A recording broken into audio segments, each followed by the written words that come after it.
তাহলেই হবে। Hello, welcome to my new blog. সবাই কেমন আছো? আশা করি সবাই ভালো আছো, সুস্থ আছো। পৌঁছে গেছি আমরা গ্লেসিয়ার 3000 যাওয়ার কেবল কার স্টেশনে। হোটেল থেকে আমরা বাসে এলাম এখানে, তো সময় লাগলো মোটামুটি 10 থেকে 15 মিনিট মতো।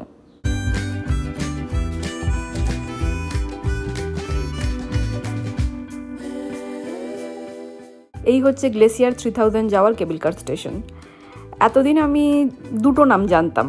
ছোটোবেলায় জেনেছিলাম এগুলোকে বলে রোপওয়ে, একটু বড় হয়ে জানলাম রোপওয়ে ছাড়াও এগুলোকে কেবল কার বলে। এখানে এসে জানলাম এগুলোর আরেকটা নাম আছে, সেটা হলো গন্ডোলা লিফট। আমাদের টিকিট কাটা হয়ে গেছে, এবার আমরা আস্তে আস্তে স্টেশনের মধ্যে ঢুকছি।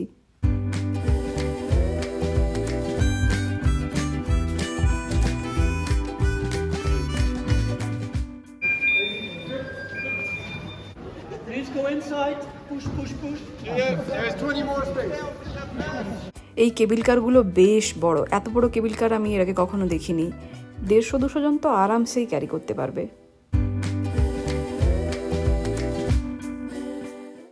আমাদের জার্নি অলরেডি শুরু হয়ে গেছে। সুইজারল্যান্ডে আমার প্রথম কেবল কার এক্সপিরিয়েন্স হতে চলেছে। যেহেতু 3000 যাওয়ার জন্য আমাদের কেবল কার নিতেই হবে, সেই জন্য হোটেলের কাছে ওই ছোট্ট পাহাড়ের ওপর কেবল কারটাতে আমাদের আর চড়া হয়নি। লাইন দেখে বুঝেই গেছো কি লেভেলে ভিড় ছিল। তো কেবল কারে যে জায়গায় আমি দাঁড়িয়েছিলাম সেখান থেকে আমি যা ভিউ পেয়েছি সেটাই তোমাদের সাথে শেয়ার করছি।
উপরের দিকে দেখো দুটো পাহাড়ের চূড়ার মাঝখানে একটা সরু সুতোর মতো দেখাচ্ছে, ওটা অ্যাকচুয়ালি হ্যাঙ্গিং ব্রিজ। আমরা ওখানেও যাব। আমরা অলমোস্ট এসে গেছি, এবার এক্সপ্লোর করার পালা। এই যে সামনে ওপেন কেবল কারগুলো দেখছো, এটা ধরে একদম নিচে চলে যাওয়া যায়। সেখানে পুরো একদম ফ্ল্যাট সারফেস আর পুরো বরফে ঢাকা। ওখানে গ্লেসিয়ার ওয়াক করা যায়, যদি কেউ স্কি জানে তাহলে সে স্কি করতে পারে।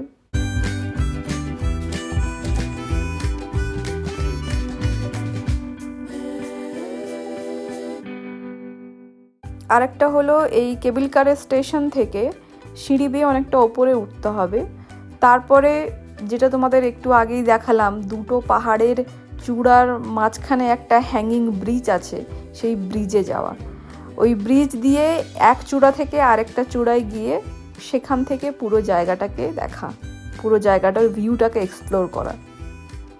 তো আমরা প্রথমে ডিসাইড করলাম যে আমরা এই ওপেন কেবল কার করে নিচে যাব। তো চলো যাওয়া যাক। এই কেবল কারগুলো কিন্তু দাঁড়ায় না, এক এক করে আসতে থাকে, আর যারা বসবে তাদের আগে থেকে রেডি হয়ে দাঁড়িয়ে থাকতে হয়, আসা মাত্রই বসে পড়তে হবে, না হলে কিন্তু মিস করে যাবে। তো আমি আমার আগের জনকে ফলো করছিলাম যে ও কীভাবে বসছে, এর পরেরটাতে আমরা ছিলাম।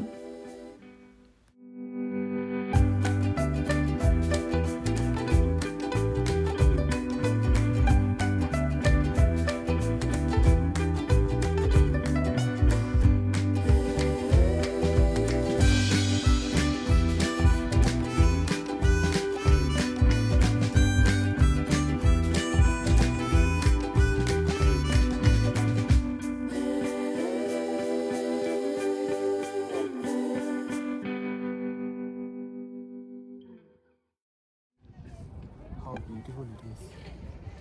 দারুণ। আমি খালি দেখা পাবো হচ্ছে বাচ্চারাও স্কি করছে, ওই দেখ। আরে ওদের এইটাই তো, কানাডা তো এরকম, ওই ছোটো বয়সে এইসব করিয়ে করিয়ে ঠান্ডায় অভ্যস্ত করে না, ওদের আবার ঠান্ডাই লাগবে না। আমি যতটা ঠান্ডা ভাবছিলাম ততটা ঠান্ডা কিন্তু নেই। আমি ভাবছিলাম গ্লাভস করতে হবে না, আর যদি আমাকে ওই হিমুকে এখানে এনে ছেড়ে দিই, ওর ঠান্ডা লেগে যাবে। কিন্তু এদের এই বয়স থেকে এদের ট্রেনিং হচ্ছে না।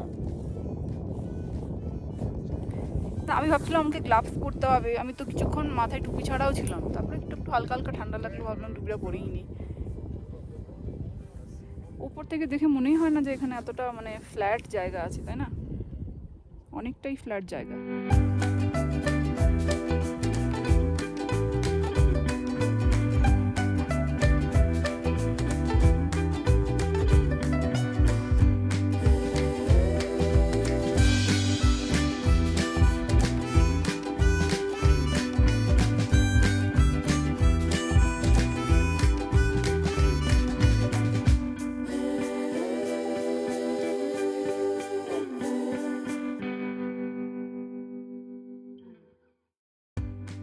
নেমে পড়েছি আমরা, এবার চলো গ্লেসিয়ার ওয়াক এনজয় করি।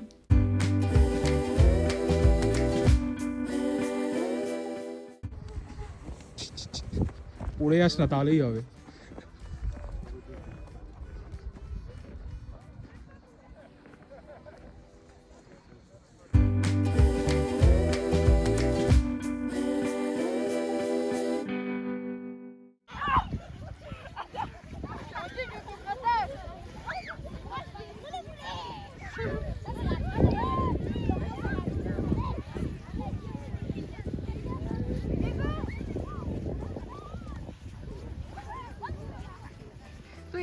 বাচ্চাগুলোকে দেখলে কি মজা করছে বরফে, কয়েকজন কথা দেখলাম গড়িয়ে গড়িয়ে নামছে আবার। এই দেখো, স্কি করে নিচে আসার পরে এইভাবে ওরা ওপরে ওঠে। এই রাস্তাটা শুধুমাত্র যারা স্কি করে তাদের জন্য। বরফে একটা মজার অ্যাক্টিভিটি আছে যেটা আমি আর অর্ণব দুজনেই করব, চলো যাওয়া যাক।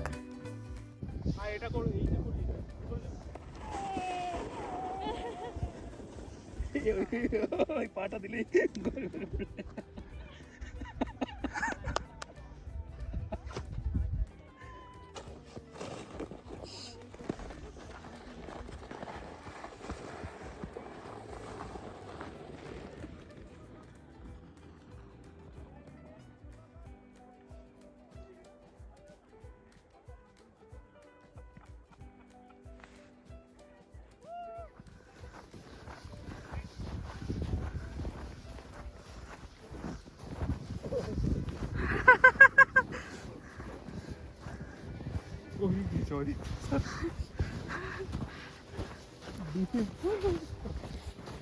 This is trap.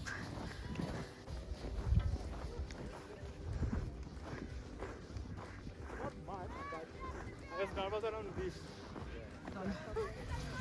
এরা সব স্কি করতে গেছিল, কেউ এমনি ঘুরতে এসছে, কেউ বরফে ডিগবাজি খাচ্ছে।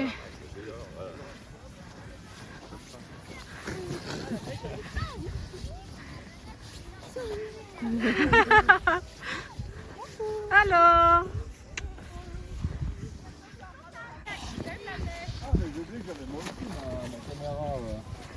এ তো আবার বরফও খেয়ে যাচ্ছে।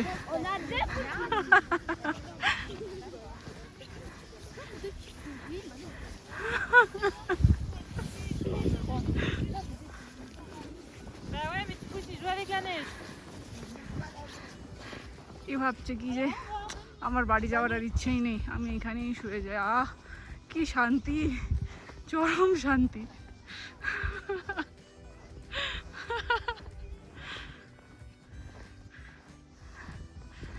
ওদিকে আমি অনেকটা পেছনে পড়ে গেছি, ওদিকে অর্ণব অনেকটাই এগিয়ে গেছে। আমরা যাচ্ছি, আমরা অ্যাকচুয়ালি গ্লেসিয়ার ওয়াক করছি এখন। ওই দেখো দূরে দেখা যাচ্ছে কিনা, ওখানে প্রচুর মানুষজন স্কি করছে। এখানে স্কি করতে অনেকেই আসে। গরম লাগছে আমার, এই যে দেখো।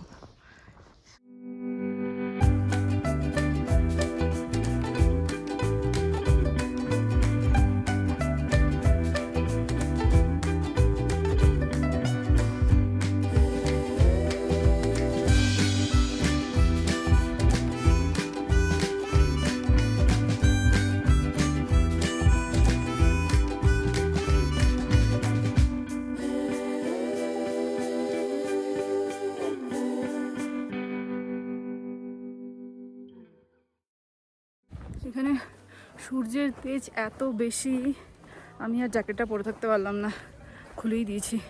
ভেতরে ঘামছি রীতিমতো। আমার যে কি মজা হচ্ছে আর কি ভালো লাগছে বলে বোঝাতে পারবো না। কেবিল কারের নিচ থেকে ওপরে যাওয়ার জন্য দেখেছো কি লম্বা লাইন। এবার আমাদের ফেরার পালা, চলো যাওয়া যাক। বরফে হাঁটাও তো সহজ নয়, আর সাথে যদি এরকম চড়া রোদ থাকে তাহলে তো আর দেখতে হবে না। ভালোই এনার্জি লাগে। নামার সময় তো বেশ দৌড়াতে দৌড়াতে নেমে গেছিলাম, কিন্তু ওঠার সময় বাবা, ওঠার সময় আমার হাল পুরো খারাপ হয়ে গেছিল।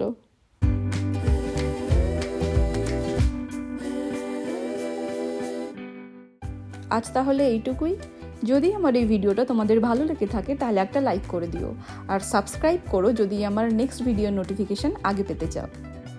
ওপরের হ্যাঙ্গিং ব্রিজ থেকে আশেপাশের ভিউটা কেমন সেটা দেখতে হলে নেক্সট ব্লগটা কিন্তু একদমই মিস করো না। সবাই ভালো থেকো, সুস্থ থেকো, হ্যাপি থেকো। দেখা হচ্ছে পরের ব্লগে। টাটা।